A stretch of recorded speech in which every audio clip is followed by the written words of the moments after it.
Shalom, friends. Rabbi Bradley Shavit Artson here from the Ziegler School of Rabbinic Studies, American Jewish University in Los Angeles.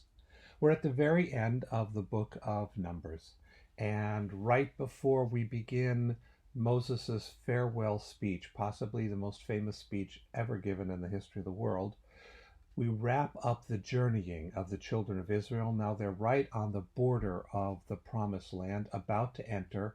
And here's the message that they're given to take with them at that key, pivotal moment in our history.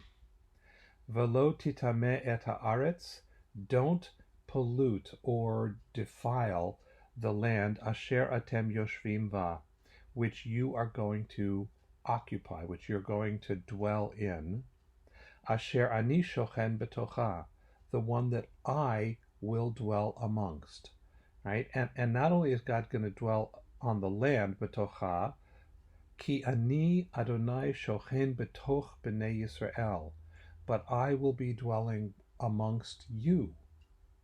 So, in this new land that you're going to occupy, be sure to behave in a way that doesn't defile the land, because I'm going to be dwelling in your midst, says God. Now, let's take that at a couple levels.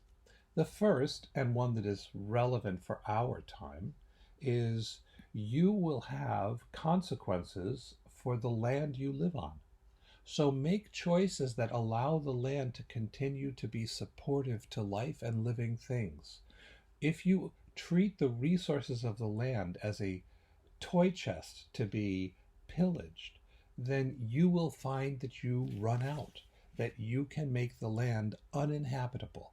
And we are in the process of doing that with this planet.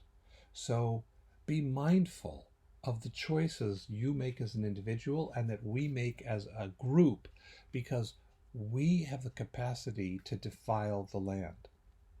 But the second thing God says is, don't defile the land because I will be in your midst. What would it be like if we could really give ourselves over to the idea that holiness dwells everywhere? That God is right now in this moment with you and with me. And so the way we behave has implications for holiness.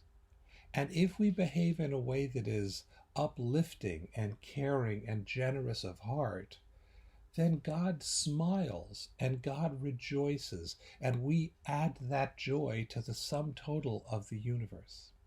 But if we behave in ways that are petty and greedy and selfish, well, we just show our disdain for the holiness that would otherwise be manifest in our presence. So God says here, remember that I'm with you. At every moment, you're never alone.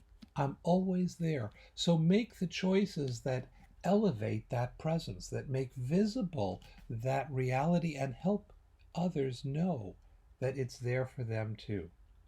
And then the last thing God says is, I will be there in your midst. Every time you're in the presence of a human being, you are in the presence of a God generator, of someone who makes manifest the presence of holiness. And so how we treat each other, how we treat the world we live in, and the choices we make for ourselves, all of those make it possible for God to be with us. Make it possible for us to be aware that God is with us, and make it possible to share that good news with each other. So friends, let's make good choices today. Let's choose to act in such a way that helps it be clear that we celebrate this gift of the beautiful planet we've been given, of each other's company and companionship, that we truly care for each other's health and well-being, and access to all the goods that we have access to. And then let's extend that so that everybody can see that God truly dwells in our midst. Shalom.